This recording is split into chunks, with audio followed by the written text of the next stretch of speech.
Greetings, everyone. My name is Sonia McSwain, and I am the Director of Early Childhood for Duval County Public Schools. And I'd like to thank you for participating in tonight's session. So we'll jump right in with the information regarding the VPK Lottery for the 2022-2023 school year. VPK is available for students who will be 4 years of age on or before September 1st, 2022. Unfortunately, there is no workaround to that standard. So we want to ensure that as parents are registering, you want to ensure that your babies will be 4 on or before September 1st, 2022. For the program year, any student in Florida who's been born between September 2nd, 2017 and September 1st, 2018 are eligible for VPK next school year. As a special note, this lottery is only for VPK at schools within Duval County Public Schools. Quite often we get parents that are confused and think that the lottery process is for admission to charter or private daycare or private schools. This lottery is solely for students to attend VPK at a Duval County public school. If you're interested in private care or daycare, do not participate in the lottery and contact that school directly for information. Students with disabilities also attend our VPK programs. So if you have a student with a disability and they currently have an IEP review, as you're preparing to register for the lottery period, we ask that you reach out to our offices to provide us a copy of the IEP, and we'll work in concert with you and the VPK disabilities team to place students in the program that the child is deemed most appropriate for the child based on the parent's recommendation and the district team. So students with disabilities are certainly welcome in our programs. So the lottery application period, it opens on January 1st and it closes on the last day of February at 11:59 p.m.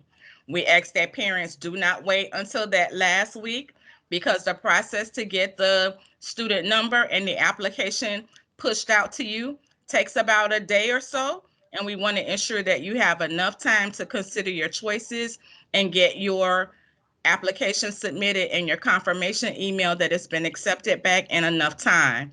So again, the lottery period opens January 1st and it closes on the last day of February at 11:59 p.m. Parents will complete the online application process and you can select up to 3 VPK programs in order of preference that the child is eligible to attend. That language is really important. A student whose homeschool is Title I can only attend a Title I VPK program. And conversely, a student whose homeschool is non-Title I can only attend a non-Title I VPK program. So that's a very important distinction. In order to participate in the lottery, the first step for parents is to create a student ID for your child. If your child has had any placements in the school district, whether it's been for IEP screenings or your child participated in Head Start or Success by Six as a 3-year-old, or if your child was a part of the teen parent program, then your baby already has a student number and you would not create a new one. However, if your child has never had any interactions with the school district, then you would create a student ID for your child. And once you create the student ID for your child, you're also going to create a parent guardian account. You have to have the student ID in order to complete this step. Many parents forget to write it down and they'll call or email asking for the student number. We can't verify who you are via phone or email, so you would have to come into the offices in order to get that. So we want to really ensure that as you create the student number, you write that down and that you have that available for you when you create that parent guardian account.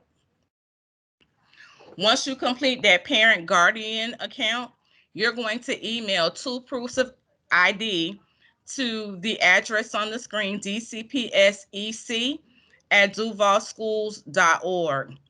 The 2 proofs of identification are very critical. The addresses must match what you have in focus as your address, and there are certain required documents that you would need. So a picture ID certainly works well. A mortgage or a lease statement could be a proof of address or identification. A JEA bill with your name and address available. A U.S. mail address change form would be an appropriate document.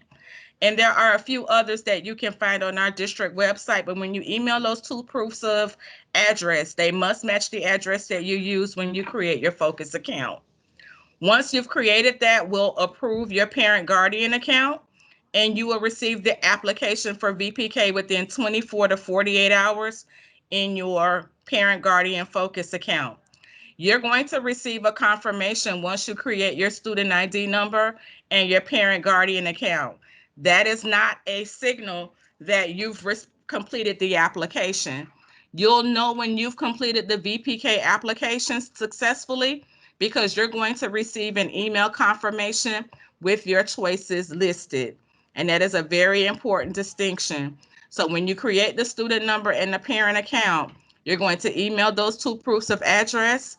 The application will be pushed out to your parent account. You're going to complete the application, submit it, and you will get an email confirmation with your choices listed.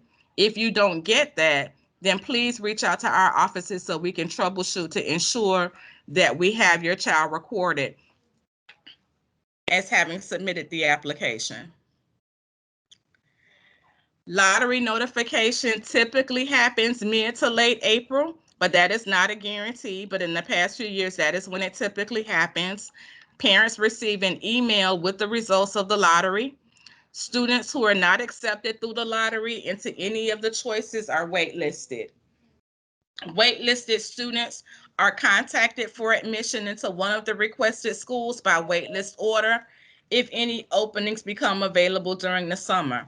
And as openings become available, they'll be filled according to the waitlist number. So we'll start with student number 1 and go down that list until those spots are filled.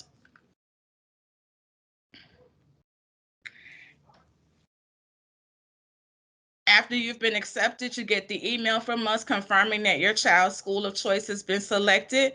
Parents will have until May 31st to visit the school to register the student and provide copies of the following documents: the certificate of eligibility from the Early Learning Coalition, that it will not be available for the 22-23 school year until January, but you'll visit their website, www.elcduval.org, and there is an icon there that says Enroll My Child in VPK.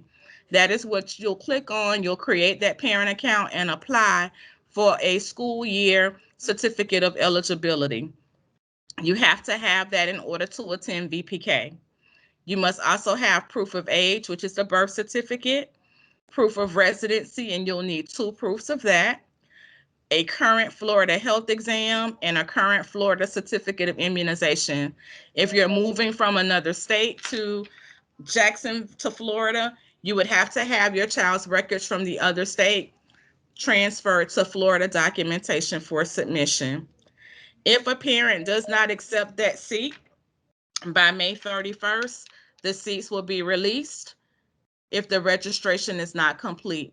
And then families on the wait list and then families that are applying late will then have opportunities to get those seats.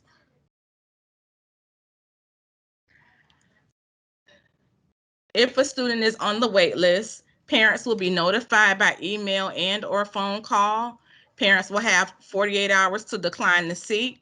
If the parent acceptance is not received during that period, the opening will be offered to the next child on the wait list. If an eligible student receives one of the choices listed on the application, you selected 3 choices and your child was selected into school number 3, your child will not be placed on the wait list for any of the parents' other choices. So when you're selecting your schools of interest, please make sure that there are schools that you're very comfortable with enrolling your student into. Students who are accepted into one of the programs will not appear on a wait list for any other sites. So if you select 3 schools, your child is selected for the second one, and the seat is accepted, your child can't remain on the wait list for your first choice or any other choice.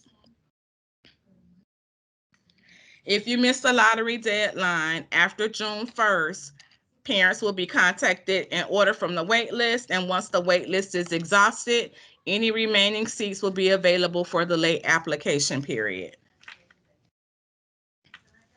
There are a few lottery preferences as it relates to VPK.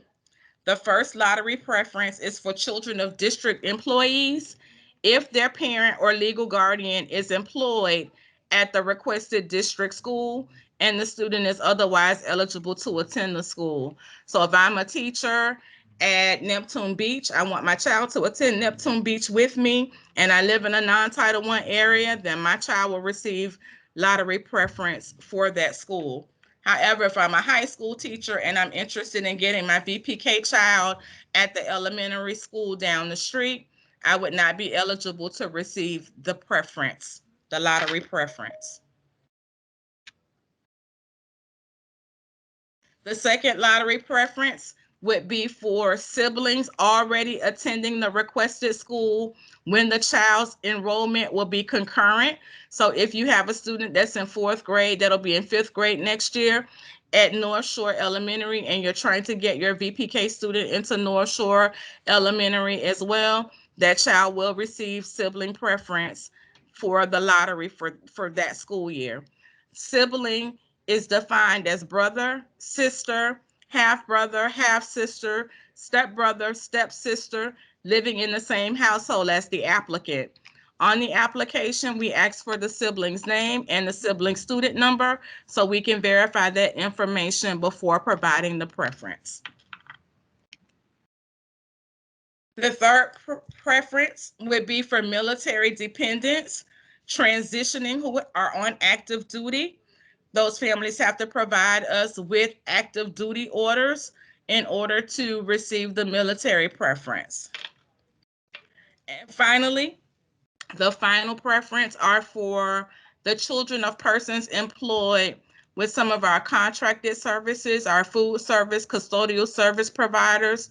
If the service provider is working at the school where the child is attending. So if I am a custodian, then I work at John Love Early Learning Center and I'm interested in having my child attend John Love, that is an appropriate lottery preference for that student. In order to be admitted into the program through the lottery, the students are selected through a computer lottery process and is subject to the preferences previously listed.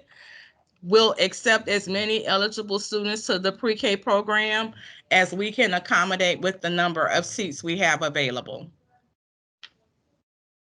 As stated in our district policy, VPK programs have to comply with all federal requirements, including but not limited to Title I Part A. And that really relates very specifically to having students attend a Title I school if their home school is Title I, and having them to attend a non-Title I school if their home school is non-Title I. Certain students with disabilities are eligible for transportation services, but by and large, parents are responsible for transporting VPK students to and from school. District staff in VPK programs, general education, and blended VPK programs do not assist students with toileting. The teacher and para can direct your child on what needs to be done, but they will not physically touch students. All students who participate in a traditional VPK program are expected to be fully potty trained. We do recognize that accidents will occur from time to time, so parents are encouraged to keep a change of clothes inside the child's book bag within a plastic bag. So if there is an accident, we'll have the child to clean up and put the wet clothes in that plastic bag, and parents are just encouraged to check the bag daily. But I really wanted to make sure that I highlighted that policy because often we have children that are still coming in pull-ups, and we want to ensure that you are aware that traditional VPK classroom teachers and paraprofessionals cannot assist children with toileting. Another important distinction about VPK students will only be released to adults 18 years or older, and they're listed on the emergency contact card Under no circumstances will we release your child to anyone under 18. VPK students cannot ride the school bus by and large unless they are students with certain disabilities, and they are not allowed to walk home without an adult signing them out of school. On the next few slides are the sites that have been approved thus far for VPK for next school year and the number of available seats. This will be updated on our website tomorrow, so you'll be able to see the changes there. I would say check tomorrow in the afternoon. Finally, if your child attends a non-Title I VPK program as a general education student, their program day is 8:30 to 11:30. If you would like for your child to stay from 11:30 to 3 o'clock, there's a $300 a month fee in non-Title I schools. Families can pay either one lump sum a month or pay $150 on the first and the 15th of the month. There are no waivers or prorated fees for wraparound services. If the due date falls on a weekend or a holiday, then the payment is due the next business day. Non-compliance with those procedures will result in a child not being able to participate in the extended day program. The certificate of eligibility that all families must get from the Early Learning Coalition is the state's form of payment, in a sense, for 3 hours of VPK services. So anything after that in a non-Title I school is paid for by the parent. If a parent does not wish for their child to stay the full day, then they're certainly welcome to pick up the child and sign your child out after the 3 hours of state-funded preschool. Our contact number and our contact email is on the screen. And I will now open it up for any questions you may have.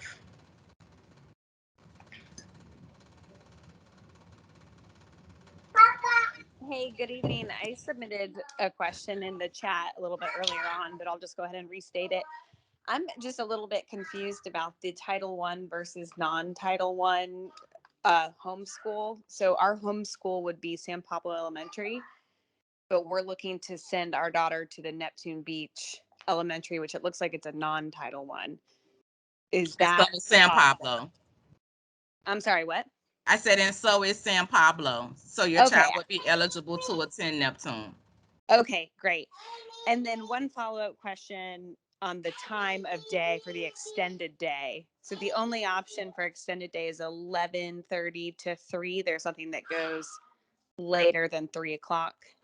That varies from school to school. So the school that you're interested in your child attending, I would encourage you to reach out during the lottery period to find out if they offer extended day services from 3 to 6 for VPK students. Many of the schools that are listed do offer it, but there are a few that do not. They either don't offer it or they don't offer it for VPK. So I would check with each of the schools that you decide to apply for. Okay, got it. All right, thank you. That's all I had. Okay. I also have Hi, a, I have a question about. Oh, I'm sorry. She could go first. oh, sorry. Oh, okay. My question's easy. Well, to me, I have a kid in Baldwin, but I also have a kid in Crystal Springs. I work near Crystal Springs. So can I sign up for just Crystal Springs, being that I work over here? What is your child's home school? Baldwin. Yeah, so Baldwin is a non-title, I'm sorry, is a Title I school. So your child would be eligible to attend Crystal Springs. Okay. Thank you so very much. You're welcome.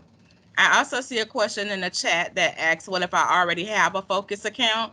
Once you create that student number, you would be able to follow the steps on the web page, that link that I provided earlier. You'll be able to send in 2 proofs of address so we can verify the account, and then add your VPK student, add you to your VPK student's student number. Can I provide the link again?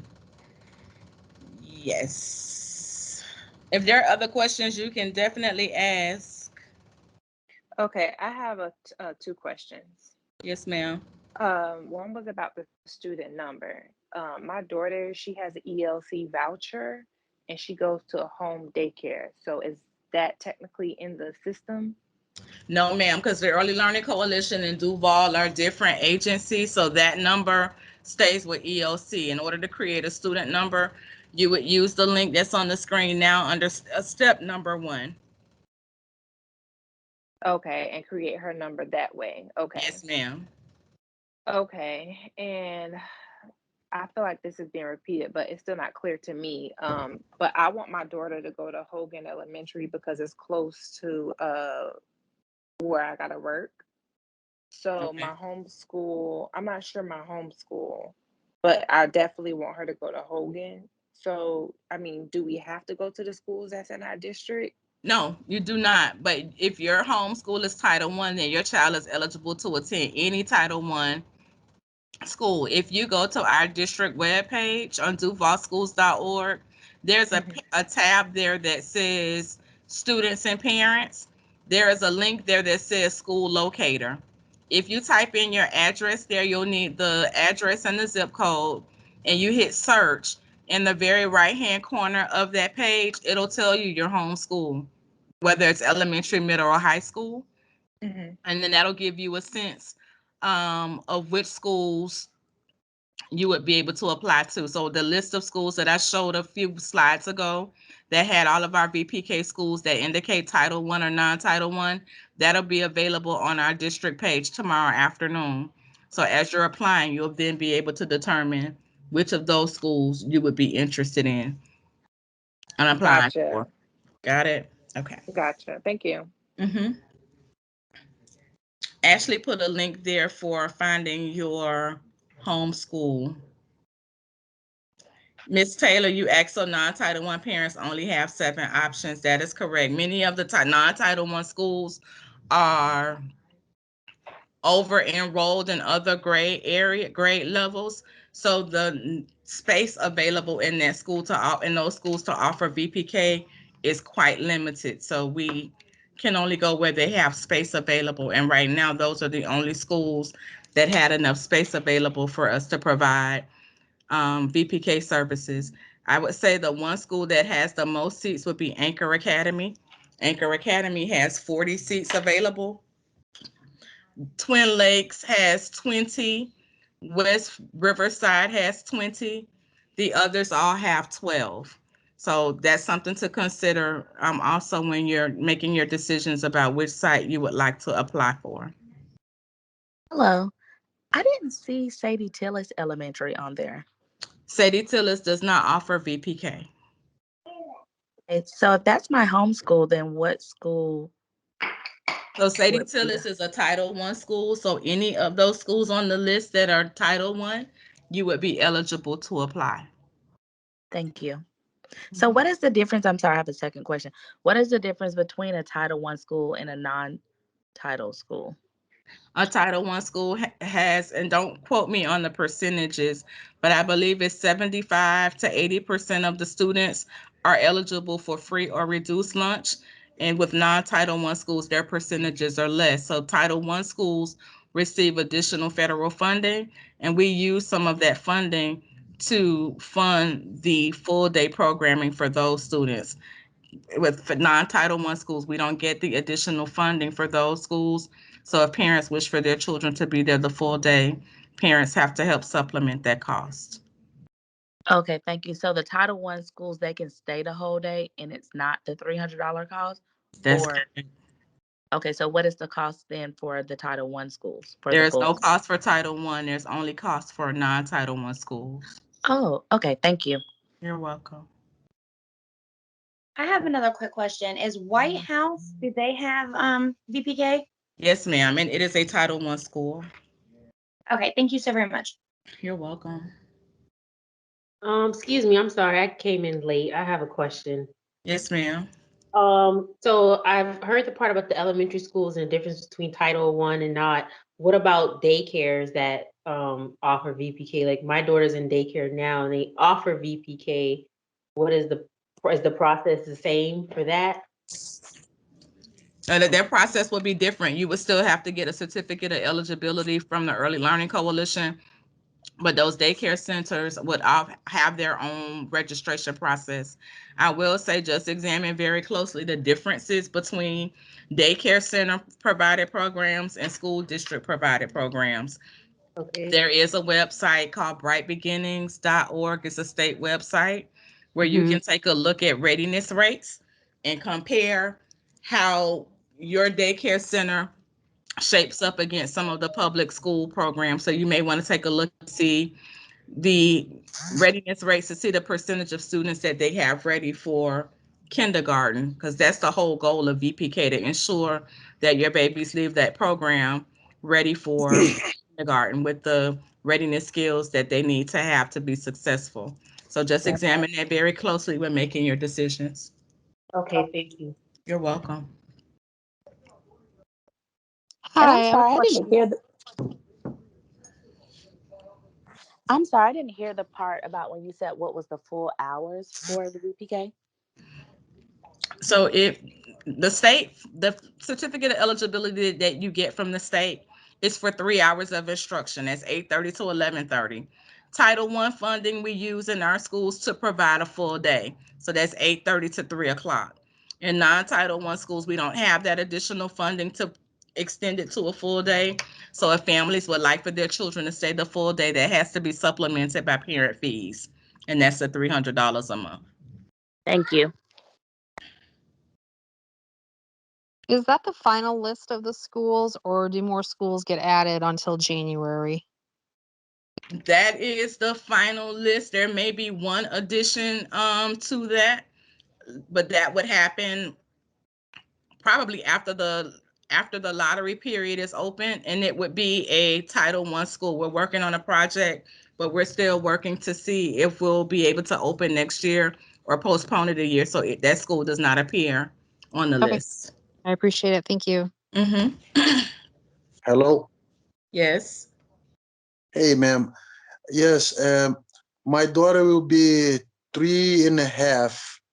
She would able to attend the VPK with that When does your age. daughter turn 4? She turned 4 on March 2023. So then she would not be eligible for VPK this school year. Your child would have to be 4 by September 1st, 2022 to participate in VPK. Okay. All right. And okay. Thank you. You're welcome.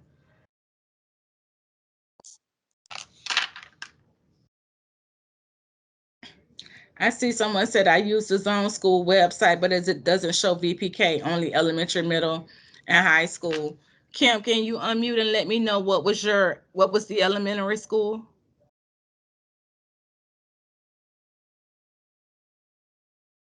Maybe she's gone. It's gonna help her with that. Oh, she got it. Okay. Are there any additional questions from parents? I have one last question. And the period to apply for the lottery starts in January, correct? It starts January 1st and it ends the last day of February. Miss McSwain, Kimberly said that her homeschool is Bartram Springs. And so Bartram Springs is a non-Title One, and unfortunately, the closest school we would have to Bartram that offers VPK is Greenland Pines.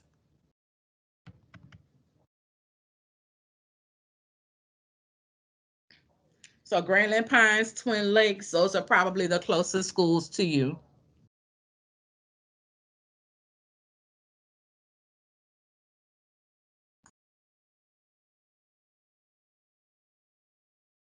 Any other questions? Well, after the presentation, I'm going to skip back to the final screen. If after the presentation you think of any questions you may have, feel free to reach us at the office. Our office number is 630-6790. If the secretary answers as John Love Early Learning Center, our offices are within that school, so you would have reached the right place. And our department email is also on this slide, and you're free to email any questions that you may have to that email address.